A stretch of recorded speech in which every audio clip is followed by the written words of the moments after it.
여러분, 우리가 살아가는 세상에는 참 많은 법칙들이 있습니다. 그 중에서는 영원토록 변하지 않는 그런 법칙들이 있고요. 또 어떤 법칙들은 시대에 따라서 조금씩 변해지는 그런 법칙들도 있습니다.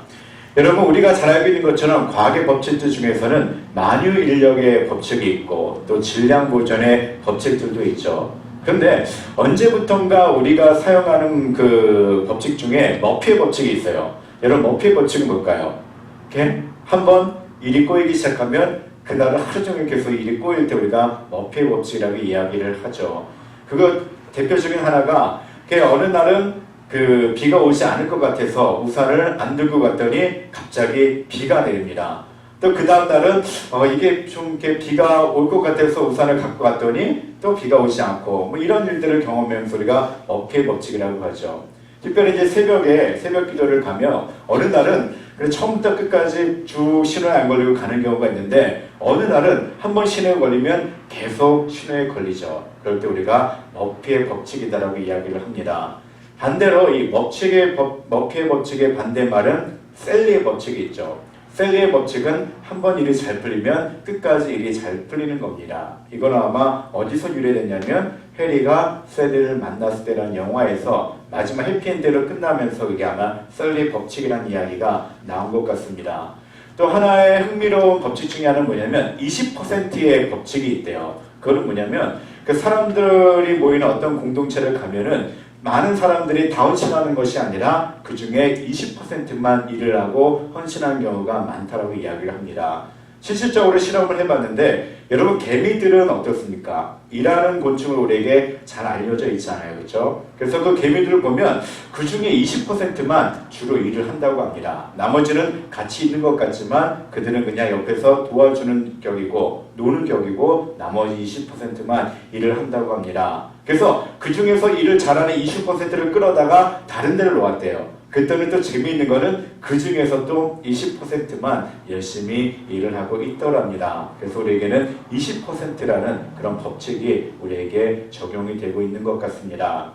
그렇게 우리가 살아가는 세상에는요, 수많은 법칙들이 우리의 삶에 적용되어 있지만 그 중에서도 인류 역사가 시작된 이후로부터 지금까지 절대로 변하지 않는 법칙이 하나가 있습니다. 그것이 바로 인과의 법칙이죠. 어떤 원인이 있으면 분명히 그에 따르는 결과가 이루어진다는 얘기입니다. 여러분, 이 인과의 법칙을 우리나라에서는 전통적으로 어떤 속담에 비유할 수 있을까요? 원인에 따라서 결과가 나온다. 콩 심은 데 콩나무고 팥 심은 데 팥난다. 이것을 성경에서는 뭐라고 표현할까요? 성경에서는 심는 대로 거둔다입니다. 인과의 법칙은요, 우리가 무엇을 심느냐에 따라서 그대로 거두게 된다는 얘기죠. 콩을 심었는데 팥이 나오지 않고 팥을 심었는데 콩이 나오지 않는다는 얘기입니다.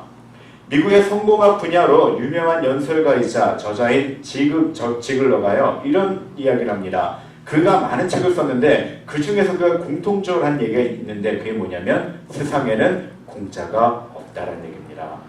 누군가 무언가를 획득했다면 그것은 분명히 공짜로 얻은 것이 아니라 그에 따른 노력이 분명히 있었다는 얘기죠. 그것을 얻기 위해서 열심히 무언가를 심었기 때문에 그에 따른 결과를 얻었다라고 이야기를 합니다. 사람이 주어진 삶을 산다라는 것은 무엇인가 씨를 뿌린다라는 것을 의미합니다. 여러분, 우리가 누군가를 만나는 것도요, 우리가 씨를 뿌리는 겁니다.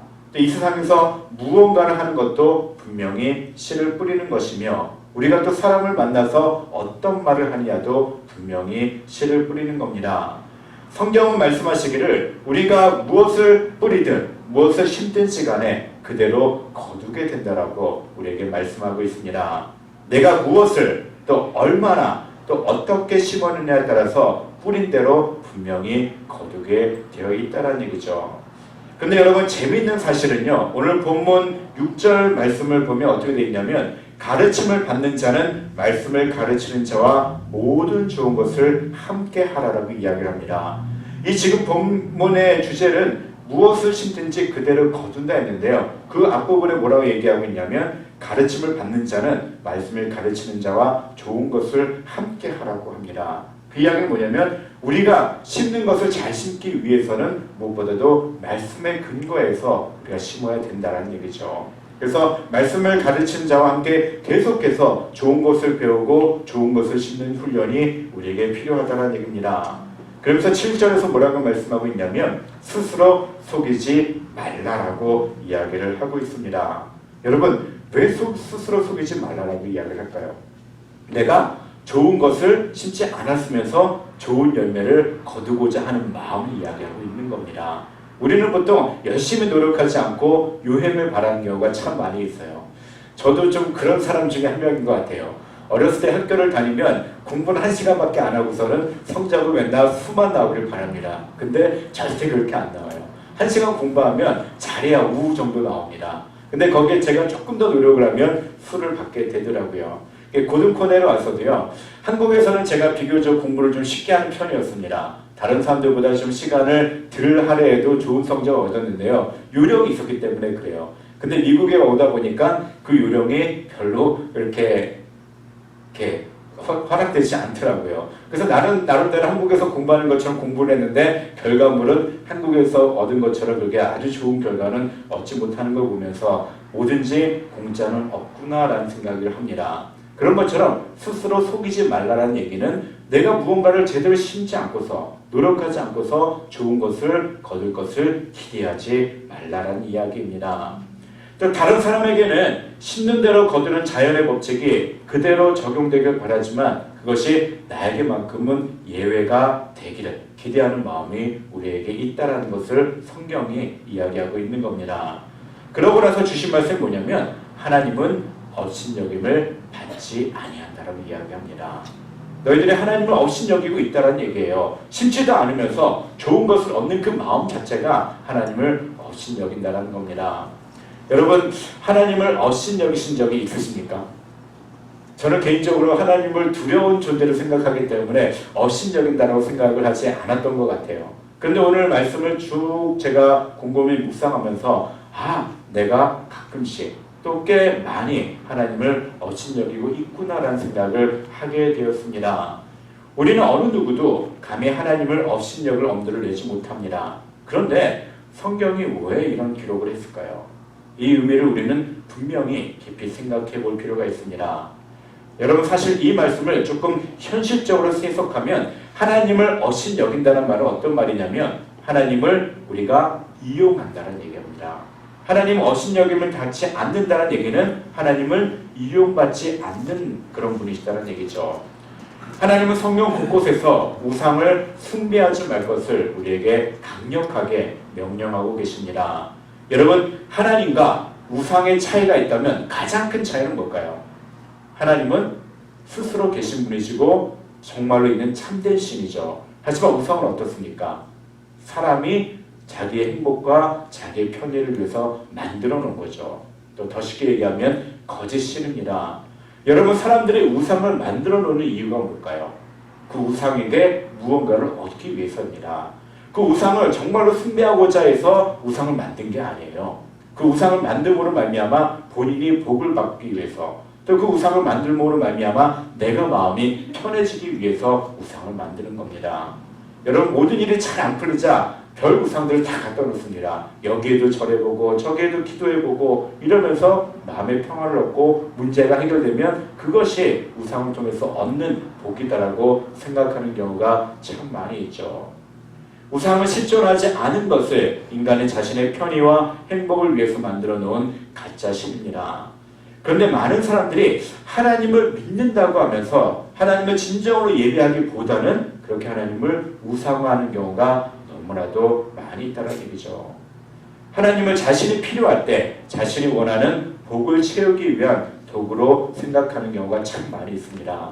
어떤 사람들은요 하나님을 도깨비 방망이로 취급하는 분들이 있어요. 여러분 도깨비 방망이는 어떻습니까? 금 나오라 툭탁하면 금이 나오죠. 그래서 하나님을 그렇게 믿는 경우가 많이 있어요. 하나님 앞에 기도하면 물질의 축복을 받는다고 해서 하나님 앞에 기도해서 물질적으로 받기만을 원하는 분들이 너무나도 많이 있다는 얘기죠.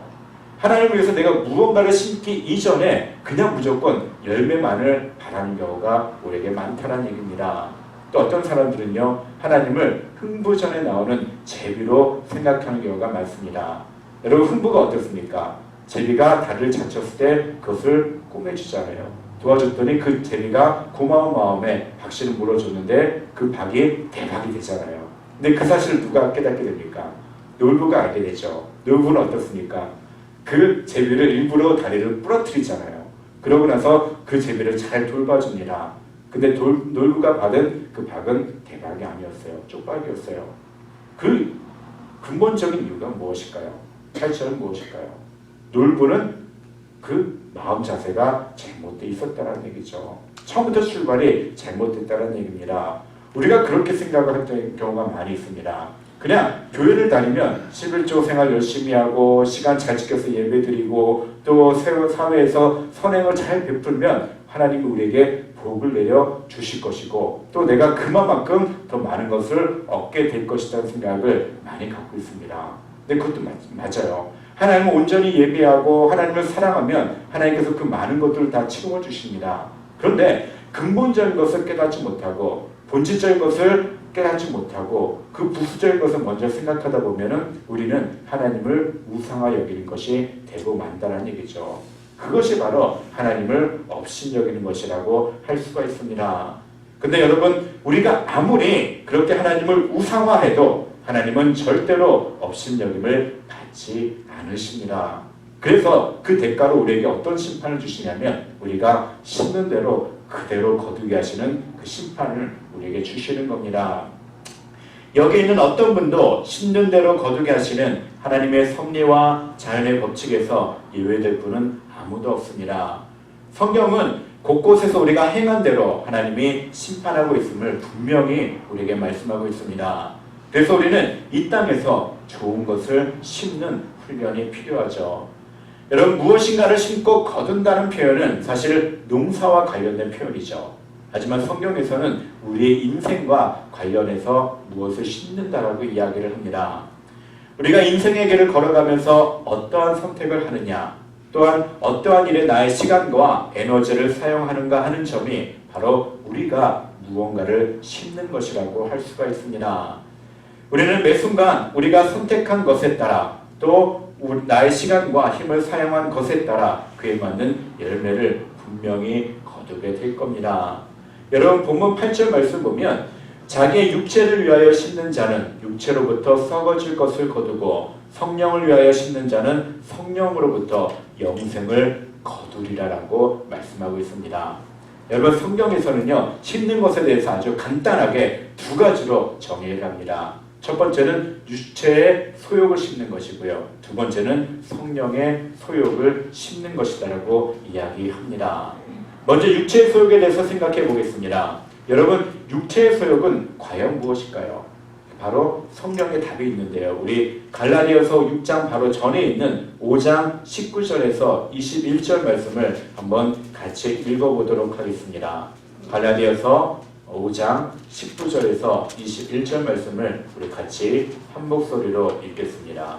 시작. 육체의 일은 분명하니 곧 음행과 더러운 것과 호색과 우상 숭배와 주술과 원수 맺는 것과 분쟁과 시기와 분냄과 당 짓는 것과 분열함과 이단과 투기와 술 취함과 방탕함과 또 그와 같은 것들이라.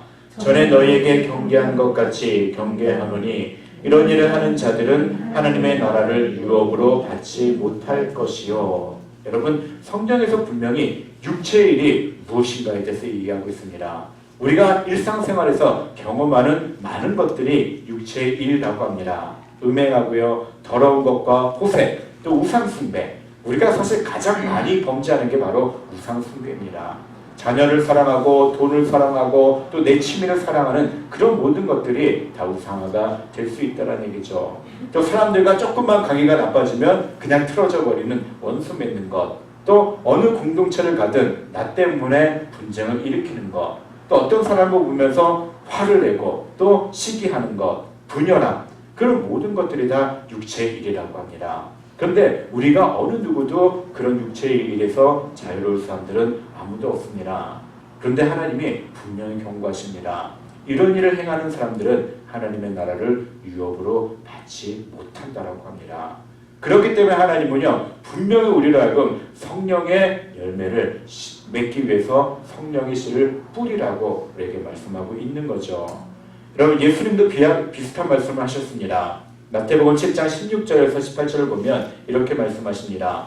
그의 열매로 그들을 알지니 가시나무에서 포도를 또는 엉겅퀴에서 무화과를 따겠느냐. 이와 같이 좋은 나무마다 아름다운 열매를 맺고 못된 나무가 나쁜 열매를 맺나니 좋은 나무가 나쁜 열매를 맺을 수 없고 못된 나무가 아름다운 열매를 맺을 수 없느니라.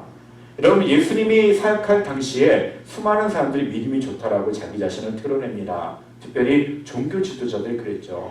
대제사장들, 바리새인들, 서기관들 율법을 가르치면서 본인들이 굉장히 믿음이 좋다라고 사람들 앞에 보입니다. 금식도 하고요, 11조도 하고 또 사회봉사도 열심히 합니다. 그런데 그들에게 부족한 것이 있었어요. 그것이 무엇이었을까요?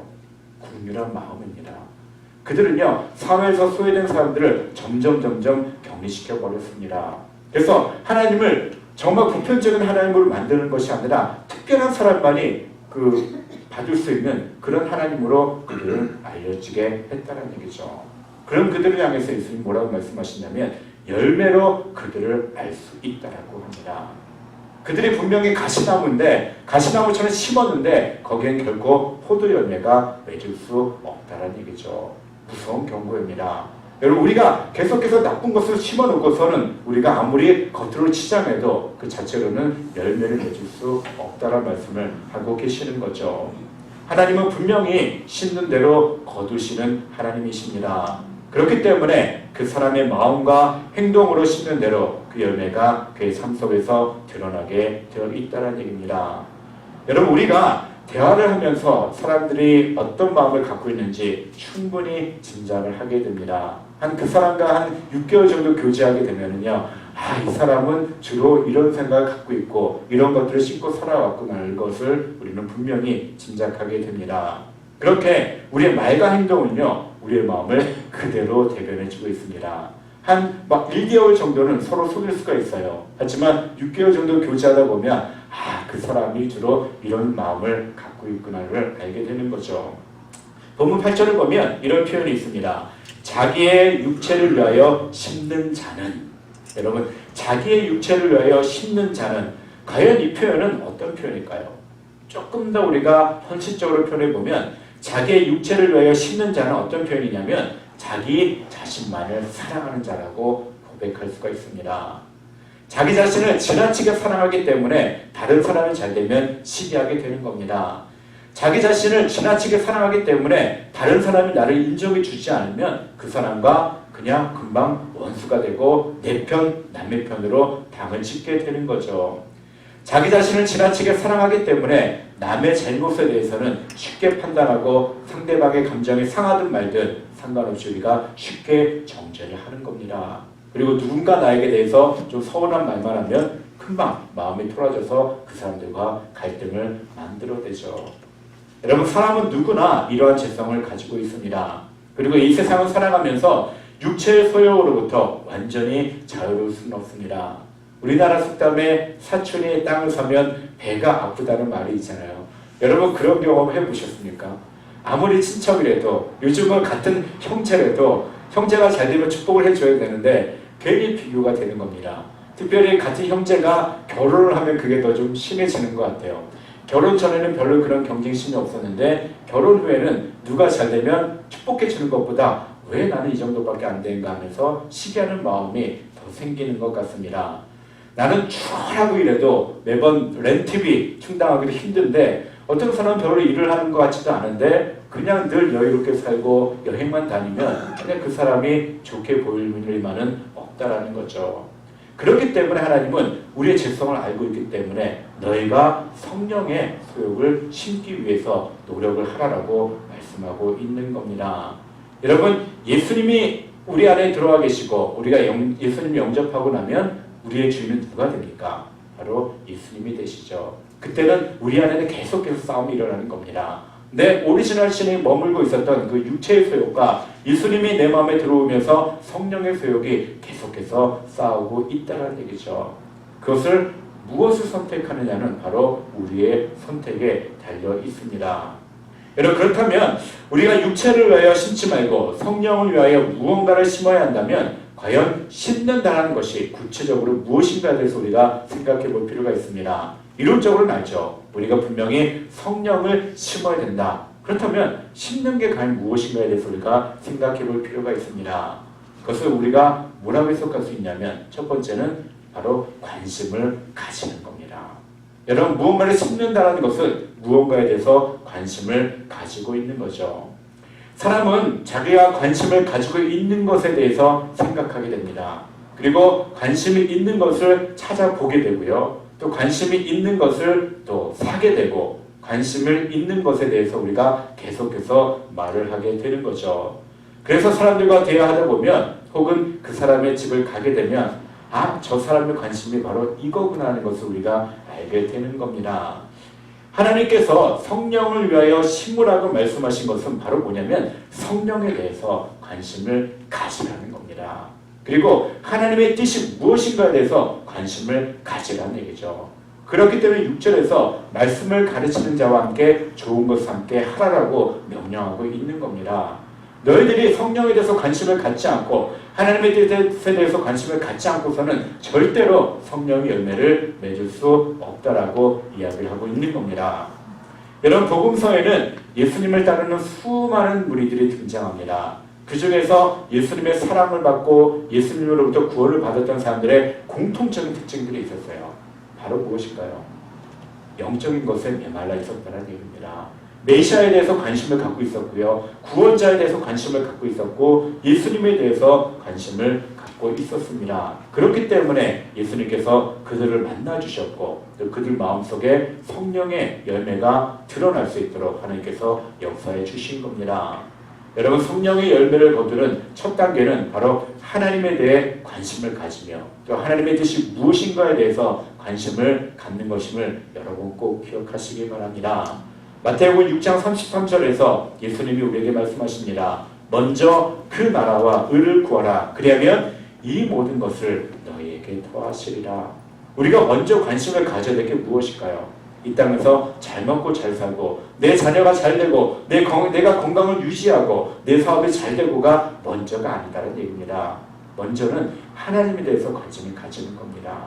하나님의 나라에 대해서 관심을 가지는 겁니다. 그래서 우리가 그것을 위해서 구하면 하나님께서는 그 나머지를 자동적으로 채워주신다라고 분명히 우리에게 약속해 주십니다. 여러분, 이 땅에서 먹고 사는 문제는 너무나도 중요합니다. 그렇지, 이 땅 사는 거 잘 먹고 잘 살아야 합니다. 또 이 땅에서 내가 좋아하는 취미생활을 누리는 것도 굉장히 중요합니다. 하지만 하나님은요, 우리가 단순히 먹고 사는 문제, 나의 욕구를 채우는 일에만 관심을 가지며 살기 위해 우리를 당신의 자녀로 삼아주지 않으셨다는 얘기입니다. 하나님은 우리에게요, 더 크게, 더 높게 생각하고 더 크고 높은 뜻을 구하는 삶을 살기 위해서 우리를 구원해 주신 겁니다. 예수님을 따랐던 수많은 사람들에게 예수님이 먹을 것을 분명히 채워주셨습니다. 또 그들의 병도 고쳐주셨습니다. 하지만 예수님은 거기서 끝내지 않았잖아요. 그렇죠? 그러면서 그들에게 늘 하신 말씀이 뭡니까? 산상수훈을 통해서 하나님의 나라에 대해서 꿈꾸게 하셨습니다. 그리고 너희들이 그렇게 자라서 하나님의 나라를 이루어가라라고 분명히 명령까지 주셨죠. 하나님이 우리에게 먹을 것을 채워주시고 또 우리가 이 땅에서 풍요로운 삶을 살 수 있게 했다면 우리는 거기서 머물러서는 안 된다는 얘기죠. 하나님의 나라에 대해서 계속해서 관심을 가지고 내가 처한 이 상황에서 내가 어떻게 하면 하나님의 나라를 위해서 쓰임받을 수 있을까에 대해서 여러분 관심을 가져야 합니다. 그리고 하나님, 어떻게 내가 그 일을 할 수 있을까 하며 하나님께 질문할 수 있어야 합니다. 여러분, 가장 중요한 것은 조금 더 성령에 대해서, 하나님의 뜻에 대해서, 영적인 일에 대해서 여러분 관심을 가지시기 바랍니다.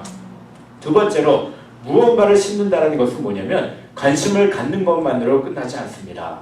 관심을 갖는 것을 넘어서 무언가에 투자하고 시간과 노력을 할애하는 거죠. 여러분, 무언가에 관심을 갖는 것만으로 우리가 무언가를 얻을 수 있을까요? 제가 요즘에 기타를 처음 배웠습니다. 기타를 잘 치고 싶어요. 기타 잘 치는 사람 보면 참 멋있다는 생각이 들고요. 꼭 필요하다는 생각이 듭니다. 그래서 기타에 관심이 많아요. 근데 관심이 많은 채로 1년이 지난다고 제가 기타를 칠 수 있을까요? 그렇지 않죠. 그것을 위해서 시간을 투자해야 되고 물질을 투자해야 되고 노력을 해야 됩니다. 그리고 1년 동안 꾸준히 하다 보면은 분명히 기타를 잘 쳐서 하나님께 찬양으로 영광을 돌리는 사람이 될 수 있겠죠. 여러분, 그런 것처럼 노력 없는 보상은 전혀 없습니다. 그리고 세상에는 공짜가 전혀 없습니다. 우리가 하나님의 자녀로서 하나님 앞에 쓰임받기 위해서는요, 그만큼 투자와 노력이 필요하다는 얘기입니다. 그렇다면 우리가 성령의 씨를 심고 성령의 열매를 맺기 위해 투자해야 될 것이 무엇일까요? 가장 중요한 것은요, 육체의 소욕을 죽이는 훈련입니다. 왜냐하면 우리는 그냥 본성적으로 나를 사랑하게 되어 있어요. 본성적으로 그냥 죄스러운 마음이 가득 차 있습니다. 그런데 그것을 하나하나 죽이는 투자를 우리가 해야 된다는 얘기죠. 내가 누군가를 보면 시기하는 마음이 자꾸 생기면 그것을 버리기 위해서 노력해야 되는 겁니다. 또 내가 하나님 앞에 예배드리는 것보다 물질을 더 사랑하는 마음이 점점 더 커진다면 그것을 죽이는 훈련이 조금씩 필요한 거죠. 그렇기 때문에 하나님의 말씀을 배우는 겁니다. 말씀을 떠나서는요, 우리는 절대로 육체의 소욕을 버릴 수가 없어요. 죽일 수가 없습니다. 그렇기 때문에 교회에서 자꾸 말씀을 배워라, 예배에 나와라, 기도를 해라 이겁니다. 우리가 예배의 자리에 나오지 않고 기도하지 않고 말씀을 배우지 않고 말씀을 듣지 않으면 우리가 변화되지 않기 때문에 그래요. 우리는 그렇게 자꾸 육체의 소욕을 마음에 쌓아두기 때문에 그렇습니다.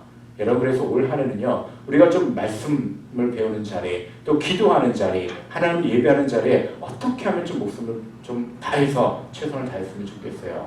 그러지 않으면 우리 안에 있는 육체의 소욕을 버릴 수가 없기 때문에 그렇습니다.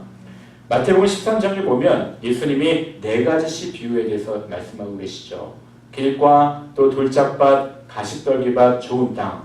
여러분, 이 차이점은 뭘까요? 같은 농부입니다. 또 어떻습니까? 같은 씨를 가지고 있어요. 그런데 땅에 따라서 그 열매가 달라진다고 하잖아요. 중요한 것은 바로 우리의 마음이다라는 얘기입니다.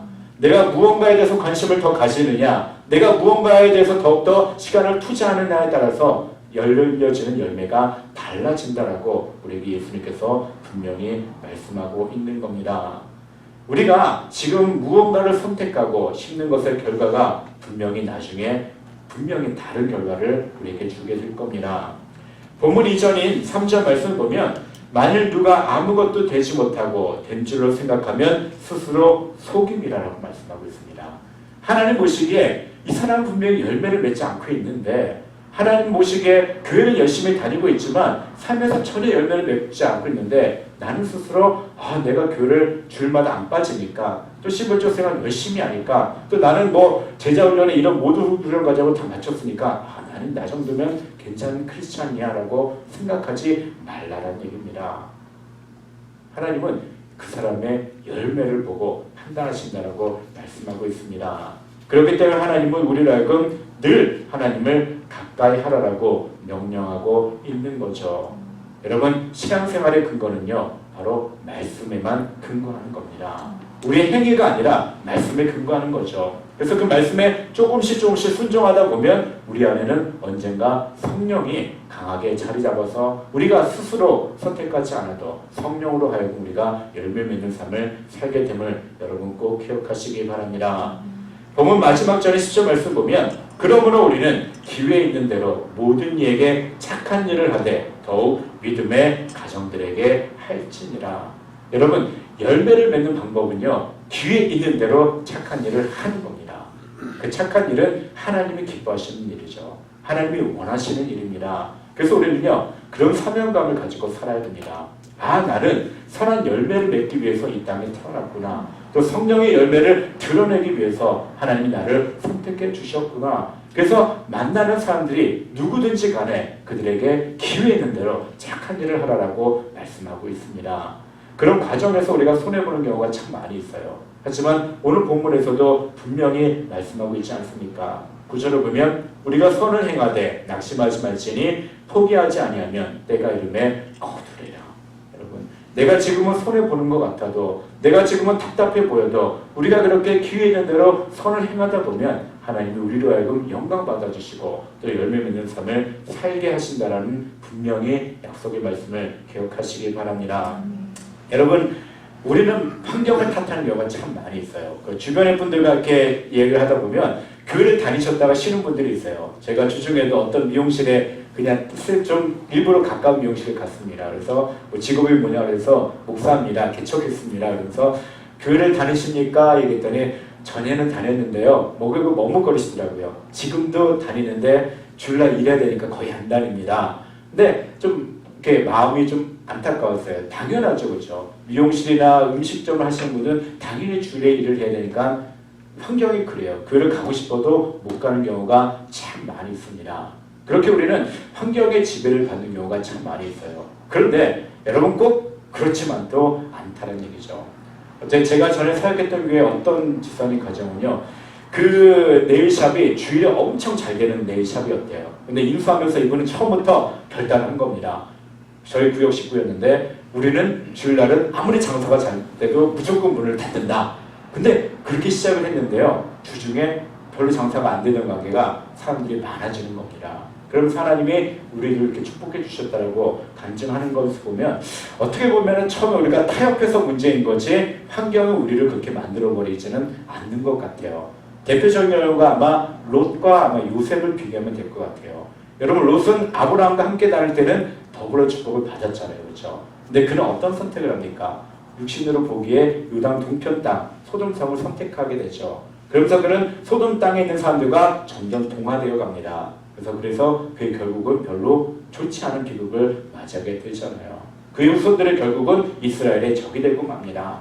하지만 요셉은 어떻습니까? 그가 잘 자랐고 번듯하게 자랐지만 형들에 의해서 애굽에 팔리고 또 보디발에 집에 가고 감옥에 가고 환경으로 보면 롯보다 요셉이 훨씬 낫잖아요. 또 이방 땅에서 그가 하나님을 예배하는 삶이 쉽지 않습니다. 근데 그는 끝까지 하나님 앞에 정직하게 살기를 결단합니다. 그랬더니 하나님이 그를 큰 사람으로 만들어 주셨죠. 그것이 바로 신앙생활의 비결이다라는 얘기입니다.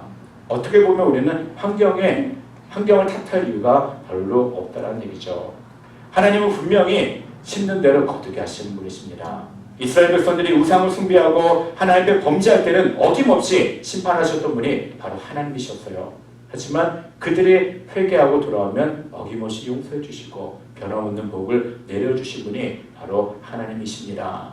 여러분, 사랑하는 성도 여러분, 올 한 해 동안 여러분은 무엇을 심으면서 살아가시겠습니까?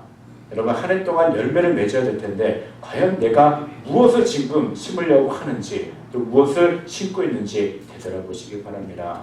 내가 무엇에 관심을 갖고 있는지 또 내가 무엇에 많은 것들을 투자하고 있는지 한번 되돌아보시기 바랍니다. 올 한 해 저희 교회는요, 주의 장막을 사모하며 예배하는 삶을 살기로 분명히 결단을 했습니다. 저희 교회는요, 하나님의 말씀을 온전히 배우고 순종하며 살기를 결단을 합니다. 또 하나님과 더불어 살기 위해 이웃을 섬기며 살기를 결단을 했습니다. 또 우리가 후원하는 선교사님의 사역을 위해서 우리가 온전히 썩붙하기를 분명히 정했습니다. 여러분, 이 일에 함께 동참해 주셨으면 좋겠습니다.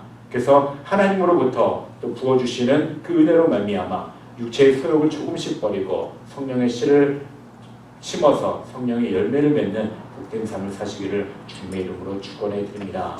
오늘 주신 말씀 여러분 꼭 기억하시고 한 주간 동안 과연 내가 무엇을 심으며 살아야 될지에 대해서 다시 한번 곰곰이 생각해 보시고 내가 그것을 위해서 무엇을 해야만 하는지에 대해서 여러분 스스로 기도해 보시고 하나님 앞에 답을 얻어서 그 뜻대로 순종하는 복된 삶을 사시기를 주님의 이름으로 축원해 드립니다. 아멘. 이제 우리 하나님 앞에 찬양하며 기도할 텐데요. 교회를 교회되게 또 이 땅에 정말 하나님께서 나를 세워주셨는데 내가 한 교회의 일원이 되어서 이 땅을 변화시키는 참된 교회로서 그를 감당하겠습니다라고 여러분 찬양하면서 기도해 주시기 바랍니다. 우리를 사용하셔서 찬양하겠습니다.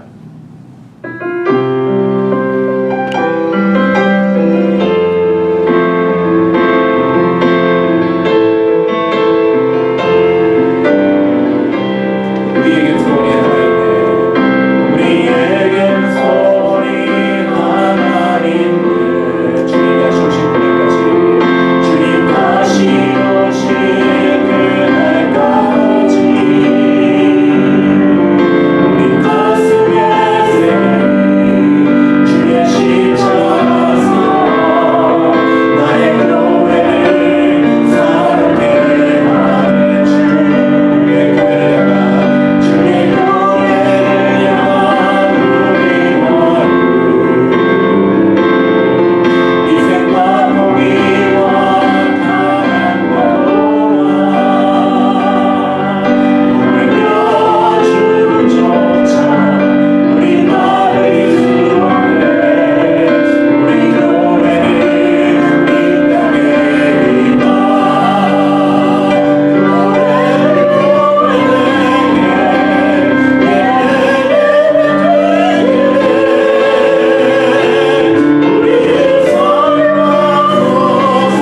것을 심고 또 성령을 심음으로 말미암아 성령의 열매를 맺는 삶을 살겠습니다라고 결단하시고 이 땅의 참된 교회를 이루어가는 교회 일원이 되어서 성령으로 예배하고 이 땅을 변화시키는 참된 교회로서의 역할을 감당하겠다라고 여러분 자신을 위해서 기도해 주시고 또 우리 교회가 그런 교회가 되어서 성령의 열매를 맺는 그런 능력 있는 교회, 지역 사회에서 꼭 필요한 교회가 될 수 있도록 하나님 함께 달라고 여러분 기도해 주시기 바랍니다. 우리 다 같이 기도하겠습니다.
매달 셋째 주는 선교주일인데 특별히 저희가 공식적으로 후원하고 있는 터키의 비스찬 선교사님 비자가 하나님의 은혜 가운데 잘 나올 수 있도록 기도해 주시고 그분의 사역으로 말미암아 현재는 터키의 많은 영혼들이 예수님의 제자로 영접받을 수 있도록 우리 선교사님의 사역을 위해서 기도해 주시고요. 또 우리 멕시코에서 선교하고 계시는 우리 라디오 선교사님 사역 가운데 하나님의 은혜가 머물고 열매 맺는 사역이 될 수 있도록 기도해 주시고요. 또 우리 박상호 목사님 하시는 그 기도원 선교 사역을 통하여서 북한 땅에 있는 많은 영혼들이 하나님을 알아갈 수 있도록 여러분 특별히 간절히 기도해 주시기 바랍니다. 우리 기도 제목 한 가지만 더 놓고 같이 간절히 기도하도록 하겠습니다. 다 같이 기도하겠습니다.